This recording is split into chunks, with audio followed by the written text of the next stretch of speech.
The mystery of the nameless thing of Berkeley Square. Over 100 years ago, something terrible happened in Berkeley Square. The nameless thing of Berkeley Square is a nickname given to a mysterious entity seen in the 18th and 19th centuries in a Victorian-era building called 50 Berkeley Square in England. Although most researchers are more inclined to put this event in the supernatural category, others think that this entity can be put in the category of cryptid or predator. This is also the reason why I want to write about this creature.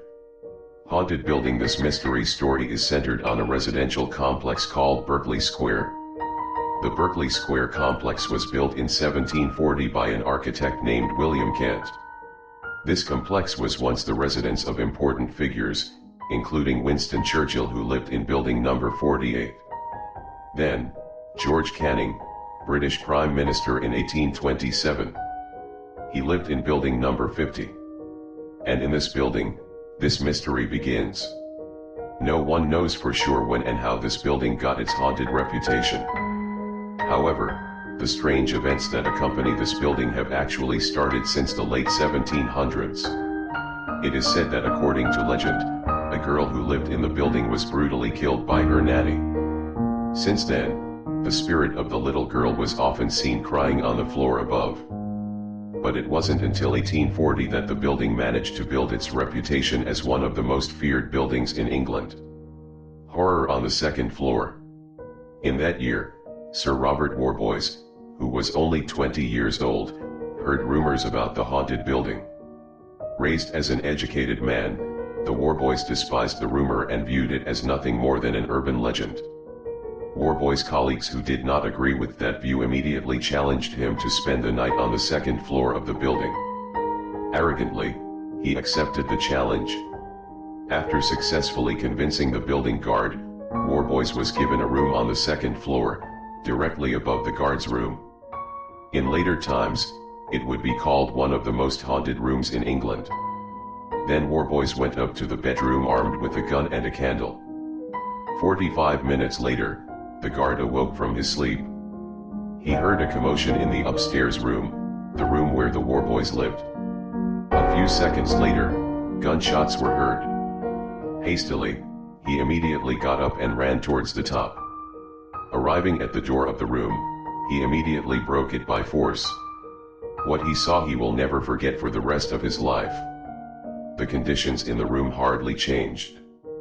However, in a dimly lit corner of the room, Sir Robert Warboys lay stiffly clutching his gun, which was still emitting smoke. He's not alive anymore. What was even more terrifying was the Warboy's facial expressions. His teeth were clenched tightly together, and his eyes bulged as if they were about to pop out of his skull. It seemed he had seen something terrible that had killed him instantly. There is no clue as to what caused the Warboys to die so tragically. The guard only found a hole in the wall from a bullet fired from his gun. What had he shot? That must be something terrible. Several decades later, that something reappeared. This time, he was seen by a living witness. Experience of two sailors in 1887, two sailors from the HMS Penelope in Portsmouth named Robert Martin and Edward Blunden, who just spent money to get drunk into the Berkeley Square complex and decided to go into one of the buildings there to find a place to rest. Incidentally, they chose building number 50. At that time, 50 Berkeley Street was uninhabited and empty. Then they managed to find a way into the basement and broke into it. Finding the floor conditions damp, the two of them went upstairs and slept in the same room as the Warboys' room. Upon entering the room, Blunden, who seemed to be more sober than Martin, immediately noticed that the atmosphere in the room was making him uneasy. He said that he felt the presence of something. But Martin immediately calmed him down by opening the bedroom window to let the night breeze blow in. About an hour later, around midnight, Blunden was awakened by the sound of a creaking bedroom door. Rubbing his eyes, he saw that the bedroom door had opened. The astonished Blunden then examined his surroundings. Suddenly he saw something. In the dim conditions, Blunden saw a strange gray figure crawling slowly on the wooden floor. Along with the movement of the creature, Blunden could hear the sound of friction against the floor of the room that made him shudder. Gripped with dread, Blunden woke Martin. Martin, who woke up immediately, realized what was going on in the room. The two of them then jumped out of bed. The creature looked strange standing in front of them. Behind him is the bedroom door, which is their only hope of escape. A trembling Blunden glanced down at his rifle by the window. When he tried to grab it, suddenly the creature jumped and landed on Blunden's neck. Blunden panicked. He started screaming and struggling with the creature. Seeing this opportunity, Martin quickly ran out of the room, down the stairs, out of the building, and immediately screamed for help. Not long after, he met a policeman who was on patrol. When they returned to the building, they found the room empty. Blunden wasn't there. Then, they started searching the entire building. When they reached the basement, they found Blunden. However, he was already lifeless, with the condition of his body being dismembered. Just like Sir Robert Warboy's death expression, Blunden's face showed an expression of extreme fear. In another version, it is said that Blunden did not die in the basement, but fell from a window due to fear. Although there are different versions, for sure all agree that something terrible inhabits the 50 Berkeley Square building. Thomas Littleton's experience.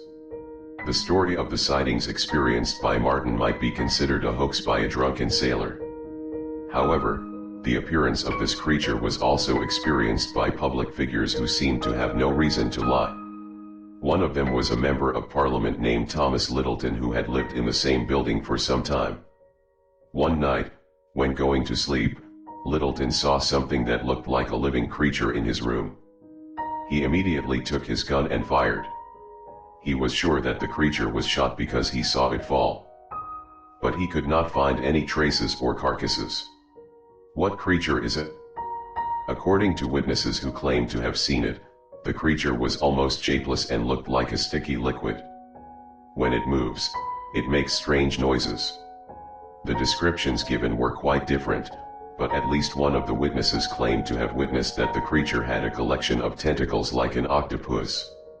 Because of this description, some researchers have concluded that the creature may be a type of octopus water or other water creatures that have mutated and managed to migrate from the River Thames to the underground channels of London, which eventually made it to the Berkeley Square building via plumbing. This creature may have been targeting the rats living in the building when it stumbled upon the drunken sailors. However, there is no satisfactory explanation for the long span of sightings. If the creature was indeed a mutated aquatic creature, that seemed quite impossible since its appearance spanned up to 200 years. Because of this, many believe that these creatures are supernatural beings, not cryptids or predators. Harry Price, one who researched this mystery intensively in the 1920s, found some interesting facts. For example, before 1790, Berkeley Square was used American Samoa headquarters for document forgers. Price speculates that the story of the haunted building may have been exhaled by these counterfeiters to cover up their illegal activities. However, as Price digs deeper, he finds numerous testimonies and documentation that tell the story of an encounter with the nameless thing. For example, he found an article in the magazine Notes and Queries written by Wee Howlett, published in 1870. It was written, "The Berkeley Square incident remains a mystery. The story of the haunted building in Mayfair can be summed up in a few words. The building has at least one room with a supernatural atmosphere that has a devastating effect on the body and mind. A girl once saw and heard the horrors and went mad with it. He never recovered to be able to tell what he had seen." Seeing quite a lot of documentation, Price can only conclude that the evil poltergeist activity was indeed active in building number 50 in the 1800s. But he believes that the activity has disappeared now.